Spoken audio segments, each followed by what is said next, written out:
پڑھ صلو علی الحبیب صلی اللہ تعالی علیہ وسلم۔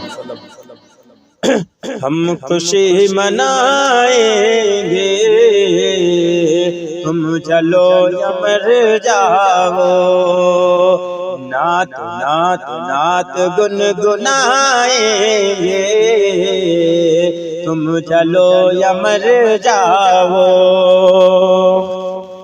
اور جب ہم نبی کی آمد پر ہم اپنے گھروں سے جلوس نکالتے ہیں، اپنے مدرسوں سے جلوس نکالتے ہیں، تو میں کھلم کھلا بول دوں تو دیوبندر، وہابڑے، خبیث، اہل حدیث وغیرہ وغیرہ سب رویا کرتے ہیں۔ وجہ ایک ہے، وجہ معلوم ہے کیا ہے؟ مصطفیٰ کی آمد پر ساری کائنات نے خوشی منائی تھی، سارا جہان خوشی منایا تھا، عرش اعظم فرش اولا پر خدا خوشی منایا تھا، صرف سوائے ابلیس کے سارے جہان میں خوشیاں منائی جا رہی ہیں۔ اور خوشی منانے کا مطلب یہی ہے کہ جو وفادار رسول پاک ہے وہ خوشی منائے گا، جو غدار رسول پاک ہے وہ روئے گا۔ تو آج ساری کائنات جو گستاخ مصطفیٰ ہے، مصطفیٰ کی آمد پر روتے ہیں، تو وہ چیلا کس کے ہیں؟ ابلیس کے۔ کس کے چیلا ہیں؟ تو وہ روتے ہیں، ابلیس نے رویا، تو مصطفیٰ کی آمد پر ابلیس نے رویا۔ اور ہم جشن ولادت رحمت عالم صلی اللہ علیہ وسلم پر جب جلوس نکالتے ہیں تو وہابی، خبیث، ابلیس، اہل حدیث، دیوبندی، قادیانی، صلح کلی، شیعہ، رافضی سب کو دکھی مناتے ہیں، رویا کرتے ہیں۔ تو ان کو رونے کا حصہ مل گیا ہے، ہمیں خوشی منانے کا حصہ مل گیا ہے۔ اور روئے تو وہ روئے جس کا نبی مر گیا ہو، میرا نبی تو زندہ ہے۔ سبحان اللہ بولا کرو، جہاں پر نبی کی بات آ جائے تو سبحان اللہ بول دیا کرو۔ نبی تو ہمارا زندہ ہے، ہمارا عقیدہ ہے کہ نبی زندہ ہے، تو ہمارا عقیدہ یہی ہے۔ اس لیے تو کہتے ہیں نا کہ ہم خوشی منائیں گے تم جلو یا مر جاؤ، نعت گنگنائیں گے تم جلو۔ اور سنیں اب یہ بات، سبز رنگ کا جھنڈا جو بتایا رہا تھا میں کہ سبز رنگ کا جھنڈا کس نے لگایا؟ جبرائیل علیہ السلام نے لگایا، 3 جگہوں پر لگایا، مسلم شریف کی حدیث مبارکہ ہے۔ تو جھنڈا لگانا اپنے اپنے چھتوں پر کس کی سنت ہے؟ جبرائیل۔ کس کی سنت ہے؟ جبرائیل علیہ السلام کی سنت ہے۔ جسے ہمارے گولو بھائی کو دیکھیے، اتنا لمبا جھنڈا لگا ہے کہ سر اٹھا کر کے دیکھنا پڑتا ہے کہ ہاں گولو بھائی کے یہاں جھنڈا لگا ہے۔ اور ثم الحمدللہ تقیہ انصاری میں جھنڈے بہت ہی مشہور ہوئے ہیں۔ لہریہ پر سے دیکھو جھنڈے دکھتے ہیں، ماشاءاللہ یہ جھنڈے نظر آتے ہیں، ٹھیک ہے۔ تو ہمارا بھی یہ کام ہے، اور جبرائیل علیہ السلام کا کام ہی تھا، تو اپنا بھی یہی کام ہے کہ ہم بھی جھنڈا اپنے اپنے گھروں پر، ٹھیک ہے۔ سنیں سبز رنگ کا جھنڈا مصطفیٰ کی آمد پر، کہ سبز رنگ کا جھنڈا مصطفیٰ کی آمد پر، ہم گھروں میں لگائیں گے تم چلو، ہم اپنے چھت پہ لگائیں گے، چھت پہ ہم لگائیں گے تم چلو۔ اور دیکھیے جب مصطفیٰ کی عظمت اور عزت پیغمبر کی بات آتی ہے تو سب سے آگے اہل سنت والجماعت، سنی، حنفی، بریلوی آگے ہوتا ہے۔ ابھی جیسے کہ ایک نپر شرما نے نبی پاک علیہ السلام کی شان میں گستاخی کیا، اور بھی تمام غیر مسلم کتے ہیں جو نبی کی شان میں گستاخی کرتے ہیں، ٹھیک ہے۔ تو یہ مولانا مفتی سلمان ازہری صاحب نے سب سے پہلے اس کا گردن پکڑا، بولا کہ اگر تم حق پر ہو، اگر تم یہ کہتے ہو کہ اسلام مذہب جھوٹا ہے، تو تم اپنے آگ کھودو اور اس میں تم کودو اور اس میں میں کودتا ہوں۔ بتائیے اہل سنت والجماعت کتنا پاور ہے۔ اور سنیں مصطفیٰ کی عظمت پر، عزت پیغمبر پر، مصطفیٰ کی عظمت پر، عزت پیغمبر پر، جان ہم لٹائیں گے تم چلو، تم جلو یا مر جاؤ، تم جلو یا مر جاؤ، تم جلو۔ اور سنیں یہ ایک مسلک ایسا ہے، دیکھیے اب مسلک کی بات یاد آگے بتا دیتا ہوں کہ دیکھیے ہمارا مسلک کیا ہے۔ امام اعظم ابو حنیفہ رحمۃ اللہ تعالیٰ کا ہم ان کے مقلد ہیں، وہ میرا مسلک ہے۔ چار مسلک ہیں، امام اعظم ابو حنیفہ، امام شافعی، امام حنبل، امام مالک، یہ چار امام ہیں، اور ان چار اماموں کو ہم کو برحق ماننا ہے، کسی امام کو ناحق نہیں ماننا ہے، ورنہ ہم کافر ہو جائیں گے، ٹھیک ہے۔ لیکن جو ہم مسلک رضا لگاتے ہیں، مسلک کیا لگاتے نعرہ؟ مسلک اعلی حضرت جو نعرہ ہم لگاتے ہیں یہ مسلک نہیں ہے، ٹھیک ہے۔ اپنے آنے والے نسلوں کو یہی بتانا ہے کہ یہ مسلک نہیں ہے، یہ پہچان اہل سنت کی طرف، بولے سبحان اللہ۔ یہ پہچان ہے، کیا پہچان ہے؟ مسلک اعلی حضرت بریلی شریف آج اہل سنت کی پہچان ہے، اعلی حضرت اہل سنت کی پہچان ہے، اعلی حضرت کنز الایمان کی پہچان ہے، اعلی حضرت امام احمد رضا علیہ رحمہ ایک مسلمان کی پہچان ہے، امام احمد رضا علیہ رحمہ ایک عاشق رسول کی پہچان ہے۔ جو عاشق رسول ہوتا ہے وہ امام احمد رضا کے در کا نوکر ہوتا ہے، اور جو امام رسول کا دشمن ہوتا ہے امام احمد رضا در کا بھکاری نہیں بلکہ اس کے در کا غدار ہوا کرتا ہے۔ اور جو امام علی مقام امام حسین رضی اللہ تعالیٰ عنہ امام رسول پاک علیہ الصلوۃ والسلام مولا علی صحابہ تابعین تبع تابعین خلفائے راشدین کا محبت کرنے والا ہوگا تو سچا عاشق اعلی حضرت ہوگا، سچا عاشق اعلی حضرت ہوگا۔ لیکن آج اعلی حضرت کے اوپر پتہ نہیں کتنے بھونک رہے ہیں، کتے بھونک رہے ہیں کہ اعلی حضرت نے مزارات پہ جانے کے لیے جائز بتایا ہے، مزار پہ چادر چڑھانے کے لیے جائز بتایا ہے، مزار والے سے مدد مانگنا جائز بتایا ہے۔ لیکن قربان جاؤ میرے آقا اعلی حضرت امام احمد رضا خان علیہ رحمہ فرماتے ہیں کہ اگر تم مزار والے کے پاس جاؤ تو سینہ تان کر کے کھڑے رہو، ورنہ کسی کو ایسا محسوس نہ ہو سر بھی جھکا کر کے نہ کھڑے، ان کو ایسا بھی محسوس نہ ہو کہ قبر والے کو سجدہ کر رہے ہیں،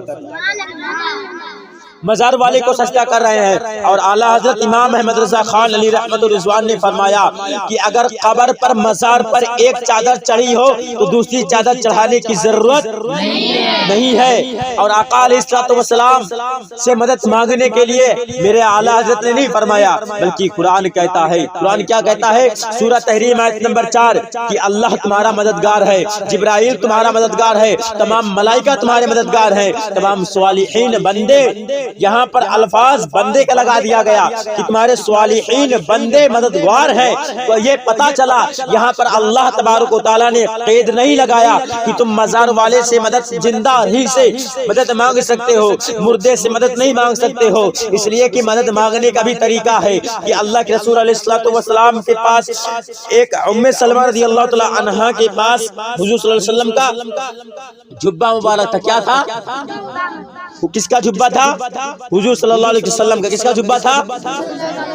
اب اس جبے سے تمام لوگوں کو شفا باز ہو رہا تھا، شفا مل رہا تھا، پریشانیاں دور ہو رہی تھی، مشکلیں حل ہو رہی تھی۔ اب ہمیں یہ بتائیے صرف ایک جھبا لگنے سے جسم اطہر پر مصطفیٰ کی جسم سے جھبا لگ گیا تو اس جھبے میں اتنا پاور ہو گیا، اتنا پاور ہو گیا کہ وہ لوگوں کو شفا دے رہا۔ اب وہ عزت پیغمبر، عزت مصطفیٰ کی کیا بات ہوگی، کیا شان ہوگی؟ اب یہ بتائے ہمیں، اب ان لوگوں سے سوال ہے جو لوگ کہتے ہیں کہ غیر اللہ سے مدد مانگنا شرک ہے، بدعت ہے، کفر ہے۔ تو کپڑا کیا اللہ تھا؟ کپڑا جو ام سلمہ رضی اللہ تعالیٰ عنہ کے پاس کپڑا تھا، جھبا تھا، وہ کیا اللہ تھا؟ نہیں، غیر اللہ تھا، وہ نرچیو تھا، اس میں جان بھی نہیں تھی۔ کسی کپڑے میں جان ہوتی ہے، قلم میں جان ہوتی ہے، ڈنڈے میں جان ہوتی ہے، گاڑی میں جان ہوتی ہے؟ نہیں ہوتی ہے نا۔ تو کپڑا جھبا جو تھا وہ تو کپڑا تھا، اس میں جان ہی نہیں تھی، لیکن اس کپڑے سے بھی شفا ملتی تھی، مدد ہوتی تھی۔ یہ مصطفیٰ کی جسم اطہر کی برکت ہے کہ جس جسم سے جس چیز لگ جائے، اگر کپڑا بھی لگ جائے تو کپڑا بھی معطر ہو جاتا ہے، کپڑا بھی مدد کے لائق ہو جاتا ہے، کپڑا بھی مدد کے قائل ہو جاتا ہے۔ تو یہ میرے آقا علیہ الصلوۃ والسلام کی شان و عظمت ہے۔ تو ہم اور آپ آقا علیہ الصلوۃ والسلام سے مدد بھی مانگ سکتے ہیں، المدد یا رسول اللہ بھی کہہ سکتے ہیں، المدد غوث اعظم بھی کہہ سکتے ہیں، المدد غریب نواز بھی کہہ سکتے ہیں۔ ٹھیک ہے، تو سنیں، عزت پیمبر پر مصطفیٰ کی عظمت پر جان جان جان جان ہم لٹائیں گے، تم جلو تم جلو یا مر جاؤ، تم جلو یا مر جاؤ۔ اور دیکھیں مسلک ایسا ہے، یہ راستہ جو اہل سنت کا راستہ جو ہے وہ جنت کا راستہ ہے، مسلک اعلیٰ حضرت کا جو راستہ ہے وہ جنت کا راستہ ہے۔ اگر اس سے جو بھٹک گیا وہ دوزخ کا حقدار ہو گیا، جو اس سے مل گیا وہ جنت کا حقدار۔ سنیں، مسلک رضا بے شک راستہ ہے جنت کا، مسلک رضا بے شک راستہ ہے جنت کا، سب کو ہم بتائیں گے، تم جلو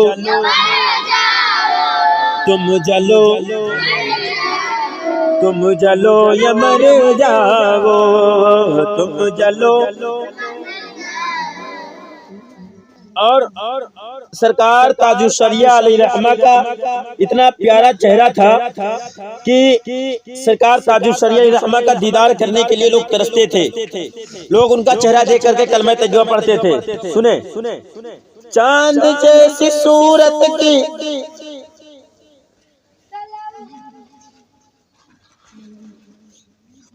تم جلو یا مر جاؤ، تم جلو یا مر جاؤ،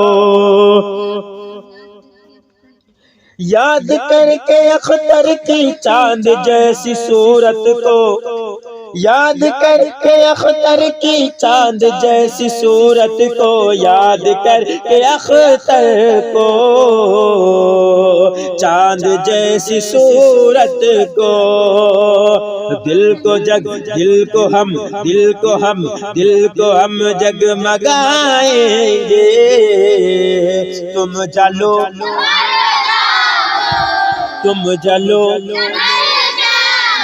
نعت گنگنائیں گے، تم جلو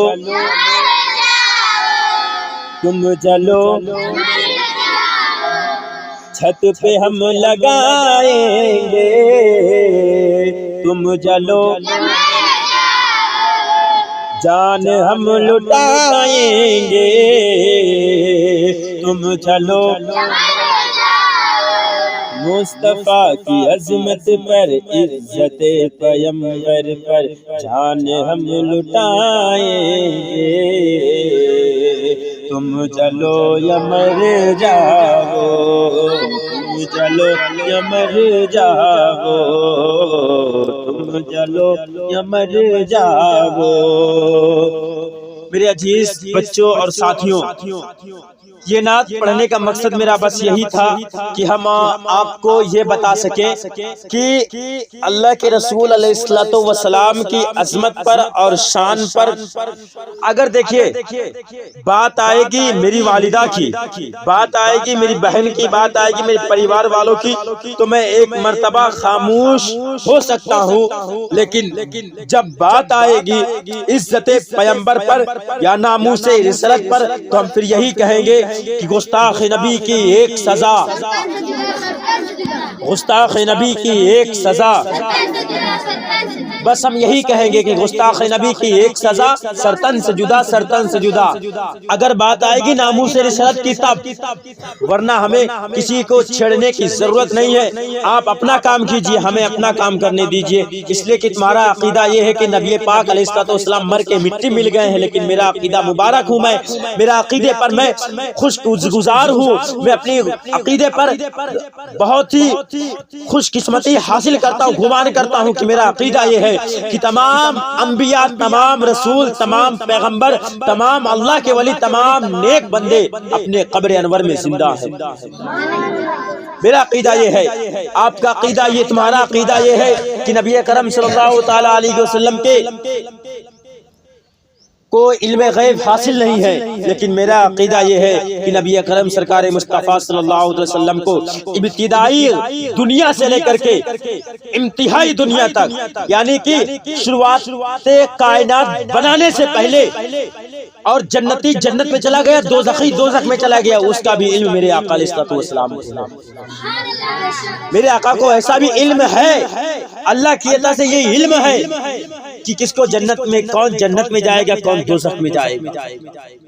اور تم کو یہ علم، تمہارا عقیدہ یہ ہے کہ نبی پاک علیہ الصلوۃ والسلام حاضر و ناظر نہیں ہے، میرا عقیدہ یہ ہے کہ اللہ کے رسول علیہ الصلوۃ والسلام، تمہارا عقیدہ تمہیں مبارک اور میرا عقیدہ ہمیں مبارک، اور ہمارے عقیدے پر انگلی اٹھانے کی ضرورت، ورنہ انگلی اٹھانا بند کر دو، ورنہ اگر ہم لوگ انگلی اٹھانا شروع کر دیا اور انگلی اٹھاتے رہیں گے، اگر ناموس رسالت پر بات آئے گی تو ہم خاموش نہیں بیٹھ سکتے ہیں، کیونکہ جان چلی جائے گی تو جانے دیجئے، اس لیے کہ شاعر کہتا ہے کہ ہے قول محمد قول خدا، فرمان نہ بدلا جائے گا، بدلے گا زمانہ لاکھ مگر قرآن نہ بدلا جائے گا۔ اس کے بعد شاعر کہتا ہے کہ عزت پیغمبر پر، مصطفیٰ کی عظمت پر جان ہم لٹائیں گے، جان ہم لٹائیں گے، تم جلو یا مر جاؤ، جان ہم لٹائیں گے، تم جلو یا مر جاؤ۔ ارے ہم تو جان لٹانے کے لیے تیار ہیں، تم جلو یا مر جاؤ اس سے ہمیں کوئی مطلب نہیں ہے، کوئی فرق نہیں پڑتا ہے۔ تو ہمارا کام بس یہی تھا کہ ہمیں اور آپ کو یہ چاہیے کہ اپنا عقیدہ صحابہ، تابعین، تبع تابعین، خلفائے راشدین رضی اللہ تعالی اجمعین کی طرح کر لیں، ورنہ ہمارا راستہ جہنم کا بن جائے گا، دوزخ کا بن جائے گا، جہنم کی آگ کا بن جائے گا، اللہ کے عذاب کا بن جائے گا، قبر کا بچھو کاٹنے کا بن جائے گا، قبر میں اندھیری کوٹھری ہوگی وہاں بن جائے گا۔ اگر ہمارے دل میں صحابہ کی طرح عقیدہ ہے، تابعین کی طرح عقیدہ ہے، تبع تابعین کی طرح عقیدہ ہے، اور آسان کر دوں، اگر تمہارا عقیدہ سرکار غریب نواز کی طرح ہے، تمہارا عقیدہ غوث پاک کی طرح ہے، تمہارا عقیدہ امام احمد رضا خان کی طرح ہے، پھر تم بھی یہی کہو گے کہ سب سے اعلیٰ وہ اولا ہمارا نبی، دونوں عالم کا دولہا اور سب چمک والے، اجلوں میں چمکا کیے، اندھے شیشوں میں چمکا۔ اور اعلیٰ حضرت کا دیکھیے کیا کہتے ہیں کہ کون دیتا ہے دینے کو منہ چاہیے، دینے والا ہے سچا، دینے والا ہے سچا، دینے والا ہے سچا، دینے والا ہے سچا۔ ارے نزدیوں وہابیوں منہ کالا کر لو، میرے اعلیٰ حضرت ارشاد فرماتے ہیں کہ کون دیتا ہے دینے کو منہ چاہیے، دینے والا ہے سچا۔ اور تمہیں کوہ مبارک، ہمیں مرغا مبارک، اور انہیں کوہ مبارک وجہ یہ ہے کہ ان کے کتابوں میں لکھا ہوا ہے، اشرف السوانے میں بھی لکھا ہوا ہے، اور بھی کتاب میں لکھا ہے کہ کوہ کھانا ثواب ہے۔ کیا ہے؟ لیکن کوہ کھانا کیا ہے ان کی کتابوں میں، اپنی کتابوں میں نہیں ہے۔ یہ مت سمجھنا کہ کوہ کھانا ثواب لاؤ سے ہم کھائی کوہ، کوہ نہیں کھانا، ٹھیک ہے؟ یہ گناہ کا کام ہے، اور یہ جو آقا علیہ الصلوۃ والسلام نے جن جانوروں کو حلال کیا ان جانوروں کو کھانا ہمارے لیے ثواب بھی ہے اور کھا بھی سکتے ہیں، حلال ہے، ٹھیک ہے؟ اور ایک شاعر ہے بہت ہی اچھے انداز میں لکھتا ہے، اس کو میں بارہا پڑھا کرتا ہوں، اور آپ لوگ شاید سنے بھی ہو، نہیں سنے تو الگ سی بات ہے، لیکن سن لیجئے، میں سناتا ہوں کہ لکھتے ہیں نعت پاک کے مصرے نئے نئے، لکھتے ہیں نعت پاک کے مصرے نئے نئے، لکھتے ہیں نعت پاک کے مصرے نئے نئے، لکھتے ہیں نعت پاک کے مصرے نئے نئے، قرآن نے دیے ہمیں نکتے نئے نئے، لکھتے نئے نئے۔